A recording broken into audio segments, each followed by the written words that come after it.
lahum maghfirah. Kebalikan dari yang di atas ayat 2, itulah orang-orang yang gugur seluruh pahala mereka, ya kan? Itulah orang-orang yang gugur seluruh pahala mereka. Yang di atas ayat kedua, ketika dia meninggikan suaranya, ketika dia mau membantah Rasulullah, gugur pahalanya. Tapi di ayat ini malah diampuni seluruh dosa-dosa masa lalunya. Kalau dia buat yang seperti ini, dia tahan suaranya, dia tahan emosinya, ya, lalu dengan itu Allah ampuni dosa. Jadi diampuni dosa itu bukan hanya selalu astagfirullah, astagfirullah, astagfirullah, ya Allah ampuni hamba, ya Allah ampuni hamba, ya Allah ampuni hamba. Bukan itu saja jalan untuk dapat dosa kita diampuni. Termasuk menjaga adab di depan Rasulullah sallallahu alaihi wasallam dan di depan para ulama setelahnya, termasuk yang bisa menggugurkan dosa-dosa kita.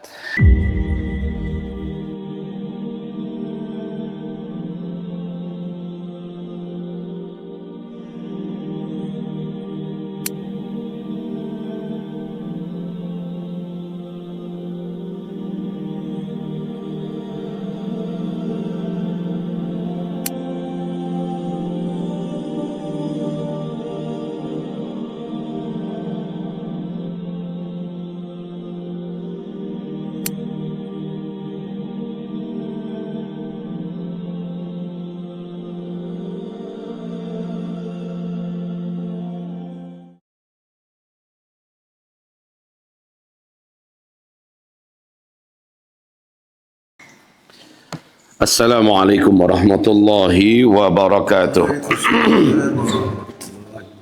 Alhamdulillahi rabbil alamin wal aqibatu lil muttaqin wala udwana illa 'alal zalimin. Asyhadu an la ilaha illallah wahdahu la syarika lah wa asyhadu anna sayyidana wa habibana Muhammadan abduhu wa rasuluh la nabiyya ba'dah. Amma ba'du. Qala Allah subhanahu wa ta'ala, ya ayyuhalladzina amanu ittaqullaha haqqa tuqatih wa la tamutunna illa wa antum muslimun. Wa qala ya ayyuhan nas ittaqu rabbakumul ladzi khalaqakum min nafsin wahidah wa khalaqa minha zawjaha wa batha minhuma rijalan katsira wa nisaa. Wattaqullaha alladzi tasaaluna bihi wal arham innallaha kana 'alaikum raqiba. Wa qala ya ayyuhalladzina amanu ittaqullaha wa qulu qawlan sadida yuslih lakum a'malakum wa yaghfir lakum dhunubakum wa man yuti'illaha wa rasulahu faqad faza fawzan 'azima. Allahumma irhamna bil Qur'an wa sadaqallahul azim. Amma ba'd. Ibarat sekalian, hamba-hamba Allah yang kami muliakan, semoga amal ibadah kita dari sejak bangun tadi, tahajud, zikir, doa, lalu salat sunat qabliyah fajar kita, salat subuh berjamaah, dan sekarang mengecas iman kita sampai kepada ditutup dengan solat tahiyat atau solat sunat syuruk, seluruhnya dalam penerimaan dan ridha Allah, seluruhnya dalam mizan amal soleh kita di hari kiamat kelak. Amin. Sekarang kita memasuki ayat yang menuntun kita menjadi orang yang berakhlak, yaitu ayat yang ketiga dari surat Al-Hujurat, surat yang ke-49, masih di halaman 515.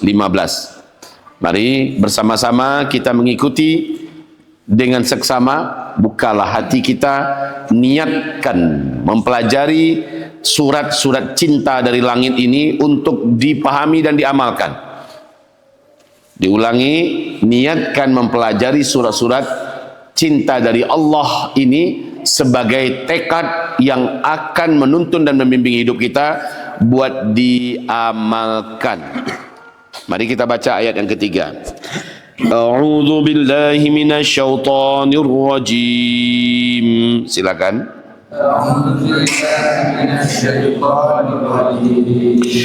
Innal ladzina sesungguhnya orang-orang yang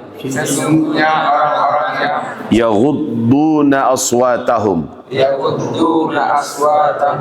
menahan suara-suara mereka, inda Rasulillah, di hadapan atau di sisi Rasulillah. Ulaika, mereka itulah orang-orang yang alladzina, orang-orang yang imtahanallahu, Allah telah menguji qulubahum, hati-hati mereka, littaqwa, untuk ketakwaan, lahum maghfiratun, untuk mereka ada keampunan, dari sisi Allah, wa ajrun azim, dan pahala yang sangat besar. Diulangi, innal ladzina yaghudduna aswatahum inda Rasulillah, sesungguhnya orang-orang yang mau menahan suara-suara mereka di sisi Rasulillah, ulaika alladzina imtahanallahu qulubahum littaqwa, mereka itulah orang-orang yang Allah telah menguji hati-hati mereka untuk ketakwaan. Lahum maghfiratun wa ajrun azim, untuk mereka ada keampunan dari Allah dan pahala yang sangat besar. Lanjut, innal ladzina, sesungguhnya orang-orang yang yunadunaka, yang menyeru-nyeru engkau wahai Muhammad, min warail hujurati, dari belakang kamar-kamar, aktsaruhum, kebanyakan mereka, la yaqilun, tidak berotak. Kasar ya, kebanyakan mereka tidak berotak. Kalau bahasa Padangnya indak babanak, ya, tidak punya otak, tidak punya benak. Lanjut, walau annahum, kalaulah sesungguhnya mereka, sabaru, bersabar mereka, hatta takhruja ilaihim, sehingga engkau keluar kepada mereka, untuk menemui mereka, lakana, sungguh adalah yang demikian itu, khairan lahum, adalah kebaikan buat mereka. Wallahu ghafurur rahim, dan Allah Maha Pengampun lagi Maha Penyayang. Bismillahirrahmanirrahim. Hamba-hamba Allah sekalian, unik dalam Islam, agama yang paling detail, paling rinci mengatur etika, adab dan akhlak, hanya Islam. Hanya Islam. Makanya salah seorang pastor dan pendeta terkemuka hari ini, orang Indonesia yang sudah pindah ke Amerika dan menjadi kewarganegaraan Amerika, apa katanya? Sesungguhnya agama satu-satunya di muka bumi ini cuma satu, yaitu Islam, katanya.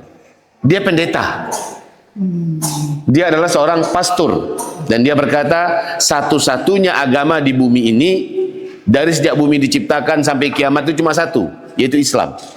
Adapun yang lain tidak bisa disebut agama. Kristen bukan agama, katanya. Yahudi bukan agama, Konghucu bukan agama, dan seterusnya. Dan dia punya dalil, dia punya hujah. Kenapa begitu? Karena setelah ditemukan dari sejarah manusia ada, yaitu dari Nabi Adam, sejarahnya sampai kepada bapaknya para nabi, Nabi Ibrahim, sampai seterusnya kepada Nabi Muhammad, agama yang dibawa itu cuma satu dari lisan mereka, Islam. Dan Itu ada di kitab-kitab mereka, ada di Taurat, ada di Zabur, ada di Injil, ada di Asfar. Seluruhnya mengatakan agama itu di mata Allah cuma satu, itu Islam. Oke ya. Dan agama Islam ini kafah. Kafah. Apa arti kafah? Komprehensif. Apa arti komprehensif?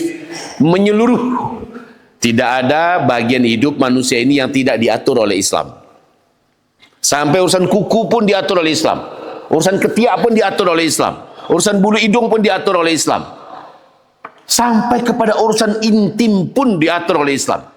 Pembagian perut diatur oleh Islam. Bagaimana cara bernafas, bagaimana cara tidur, diatur oleh Islam. Masya Allah ya. Bagaimana tentang masalah daki, maaf ini. Bagaimana tentang masalah ingus, bagaimana tentang masalah dahak, bagaimana tentang masalah sendawa, masalah kentut, diatur oleh Islam. Bagaimana tentang masalah WC, bagaimana tentang masalah yang kecil-kecil aja diatur, apalagi yang gede. Islam ini benar-benar agama yang komprehensif, agama yang sangat total, agama yang sangat sempurna, sangat luas. Ma fassalna fil kitabi min syai'. Tidak ada satu pun di kitab ini yang kami tidak rinci. Dibahas semua oleh Allah, diatur semuanya oleh Allah. Masya Allah ya. Jadi coba tanya, saya pernah membedah tentang Islam yang komprehensif, Islam kafah, di depan para cendekiawan, di depan para guru-guru, di depan para dokter-dokter, para orang-orang akademi, ya, orang-orang berpendidikan. Ketika saya bedah kepada mereka apa itu Islam kafah, mereka terbelalak.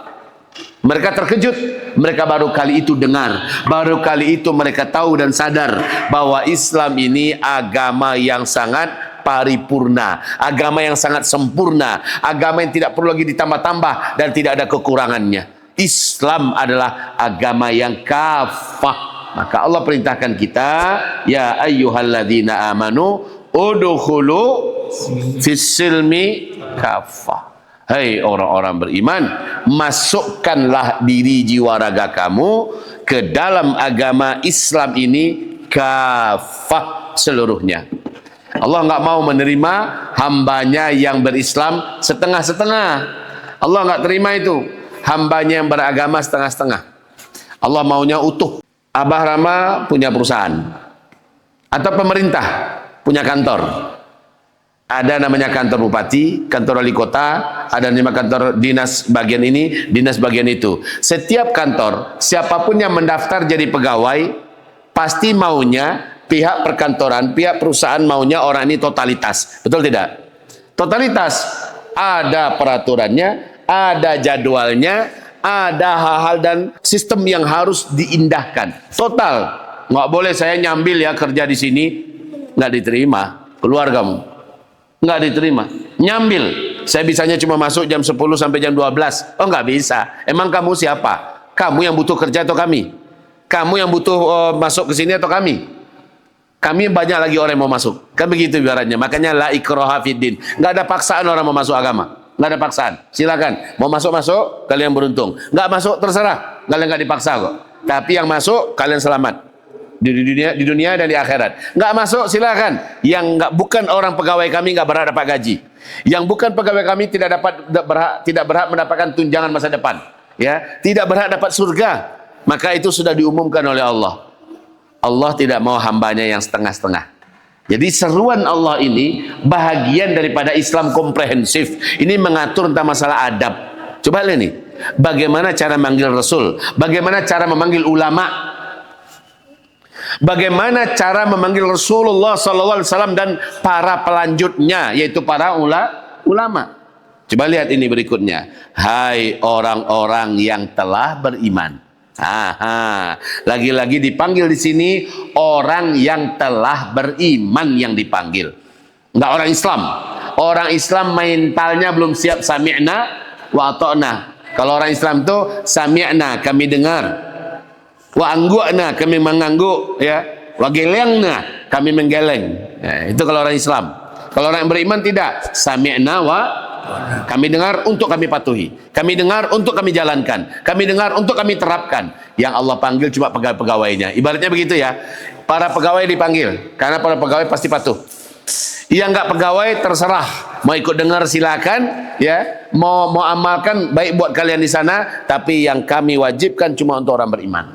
Innalladzina yaghudduna, sesungguhnya orang-orang yang menahan suara-suara mereka di sisi Rasulullah. Apa itu maksudnya menahan suara-suara mereka di sisi Rasulullah? Dia pengen membantah, dia nggak setuju. Tapi ini Rasulullah, ini ulama.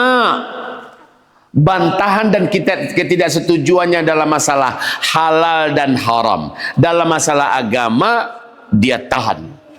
Dia ingin membantah, kata Rasulullah, orang yang sepersusuan sejak kecilnya menjadi saudara, haram menikah. Dia ingin membantah. Tapi saya kadang jatuh cinta. Kan kami tidak dari satu rahim yang sama, kami bukan dari ayah yang sama. Kenapa pula bisa dilarang kami menikah? Kami sama-sama suka, kami bertekad untuk setia sampai tua, bahkan sampai surga. Kayaknya kami keberatan dengan apa yang kau katakan Rasulullah. Enggak berani mereka, enggak berani. Mereka tahan suaranya. Yaghudduna aswatahum inda Rasulillah. Itu yang dimaksud ya. Jadi kalau ada hadis terdengar qala Rasulullah, langsung terdiam dia. Walaupun Rasulullah sudah meninggal, apa yang diungkapkannya, ide pendapat yang dilontarkannya, perkataan para pakar dan ahli yang dipaparkannya, tiba-tiba dibantah oleh satu hadis Nabi. Qala Rasulullah, langsung terdiam dia. Ini dia. Orang yang seperti ini, ulaikal ladzina imtahanallahu qulubahum littaqwa. Itulah orang yang telah lulus ujian. Ini. Jadi imtahanallah itu artinya adalah orang yang telah lulus ujian. Membuktikan dia bertakwa, dia stop pendapatnya, dia tahan dirinya, dia tidak lagi melanjutkan ide-idenya selama Rasulullah sudah berdiri di depannya dengan satu keputusan, dengan satu kesimpulan. Ini orang beriman. Nggak berani dia setelah dia dengarkan Rasulullah berkata, itu kan pendapat Nabi, saya kan juga punya pendapat. Oh, nggak kayak gitu. Ini orang Islam nih kalau mentalnya begitu.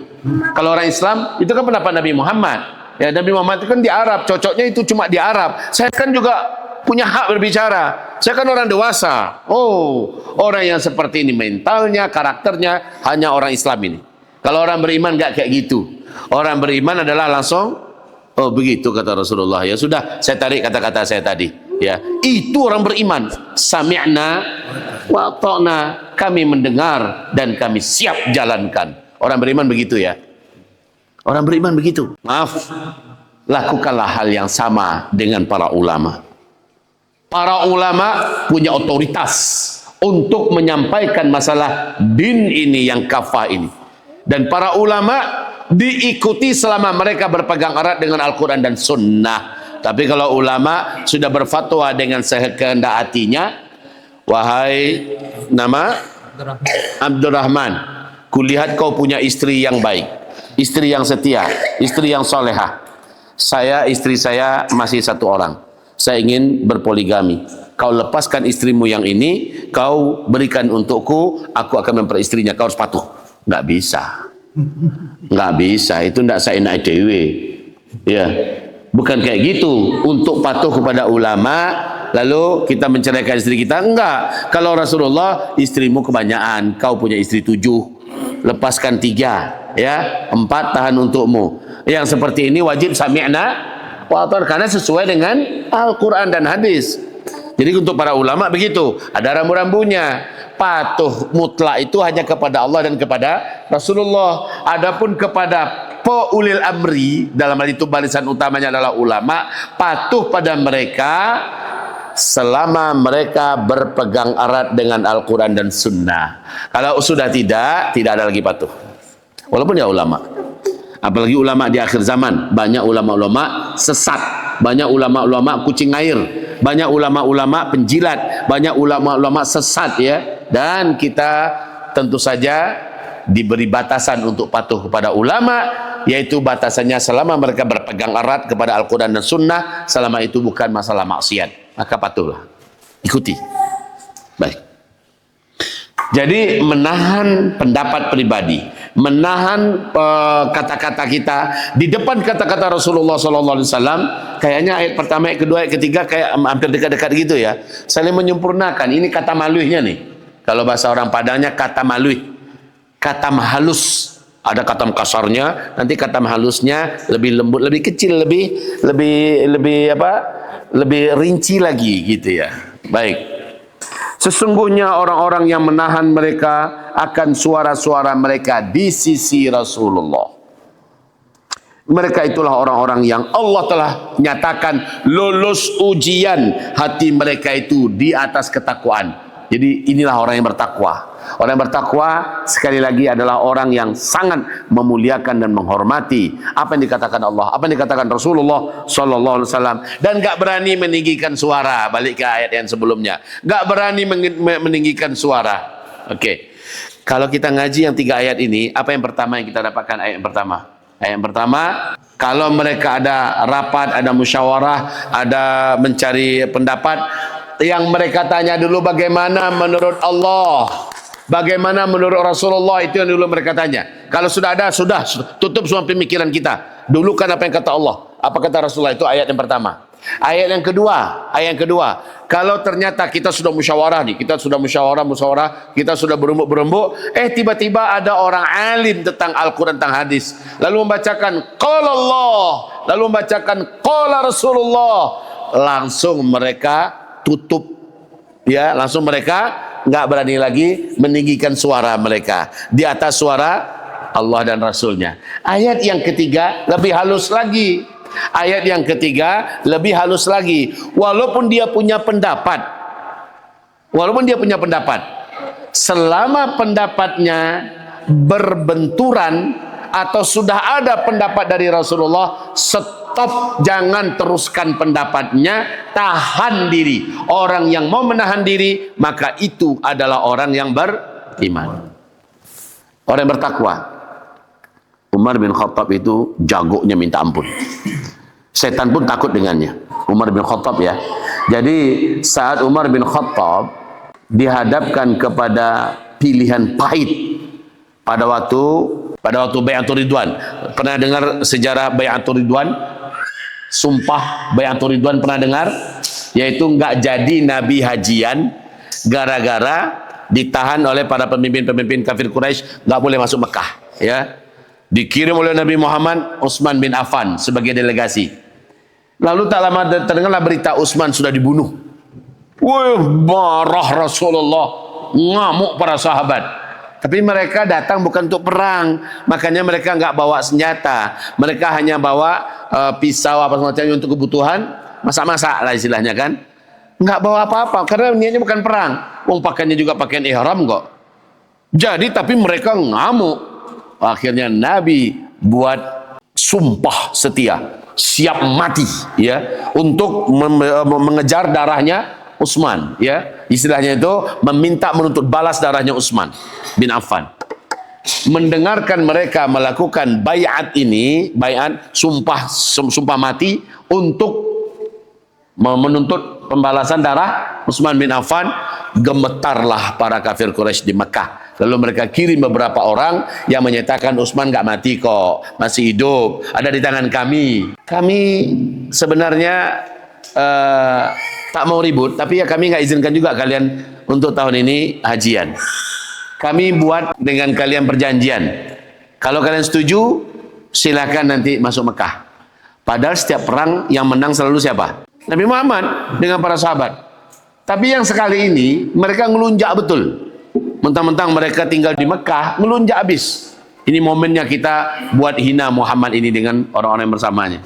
Jadi mereka larang, tak boleh Muhammad dan orang-orangnya masuk selama 10 tahun. Wih, jahatnya, 10 tahun nggak boleh masuk Mekah. Orang-orang Madinah juga begitu, siapa yang masuk Mekah nggak boleh balik ke Madinah. Orang-orang Mekah yang pergi ke Madinah harus diantarkan disuruh kembali ke Mekah, dan begitulah seterusnya. Ada poin-poin yang siapapun yang bacanya sakit hati. Apalagi Umar bin Khattab. Sampai kepada tingkat yang disuruh nuliskan Ali bin Abi Thalib itu. Ditandatangani oleh Muhammad Rasulullah. Diminta oleh Rasulullah SAW, hai Ali, kau dengar apa kata mereka tulis. 1, 2, 3, 4, 5, 6, 7, 8, 9. Ditulis semua oleh Ali. Tapi pas mau ditantang oleh Rasulullah, Muhammad Rasulullah. Apa kata orang kafir Mekah? Jangan pakai Rasulullah, Muhammad aja. Kalau pakai Rasulullah, kami akui berarti kan kamilah sama dengan orang kalian itu, masuk Islam. Ya, kami tidak mengakui engkau sebagai utusan Allah, jadi hapus Rasulullahnya. Apa kata Rasulullah? Ali, hapus kalimat Rasulullah. Ali nggak mau. Nggak mau Ali. Yang mana itu kalimat Rasulullah, kata Rasul. Ngelihat Ali keberatan, yang mana kalimat Rasulullah? Ya, Ali pun menunjuk yang ini ya Rasulullah. Itu bukti Nabi tidak pandai menulis membaca. Yang ini ya Rasulullah. Maka Nabi menghapus dengan tangannya sendiri. Kalimat Rasulullah udah, untuk orang kafir juga nggak berguna ungkapan Rasulullah itu. Sudah dihapus. Tinggal Muhammad saja. Baru dikhatam oleh Rasulullah sallallahu alaihi wasallam. Oke. Nah, Umar bin Khattab. Ini ayat ini ya, ini ayat ini. Umar bin Khattab yang memang nggak ada satupun yang ditakutinya di muka bumi ini. Ya Rasulullah. Dengan suara yang tetap direndahkan, nggak berani meninggikan suara. Kan di ayat yang kedua, jangan kamu meninggikan suara kamu di atas suara Nabi. Umar bin Khattab datang, ya Rasulullah. Sambil menahan amarah ya, kan nampak wajah orang yang lagi nahan amarah tuh. Ibaratnya gigi terkatup. Ya Rasulullah, engkau benar nggak Rasulullah? Saking geramnya, engkau benar nggak Rasulullah? Ya saya benar Rasulullah. Kita benar nggak di pihak yang benar? Iya benar, kita di pihak yang benar. Kenapa kita dihinakan kali begini? Dan engkau setuju ya Rasulullah? Saya setuju. Jadi ini kita jalankan ya Rasulullah. Jalankan. Diam langsung Umar. Diam langsung Umar. Nah ini yang dimaksud dengan ayat lulus ujian Umar bin Khattab. Apa salahnya Umar berkata, saya nggak setuju.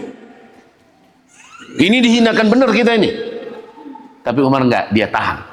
Sesungguhnya orang-orang yang menahan suara mereka di sisi Rasulullah, itulah orang-orang yang telah lulus ujian di mata Allah dan dia dilabeli orang yang bertakwa.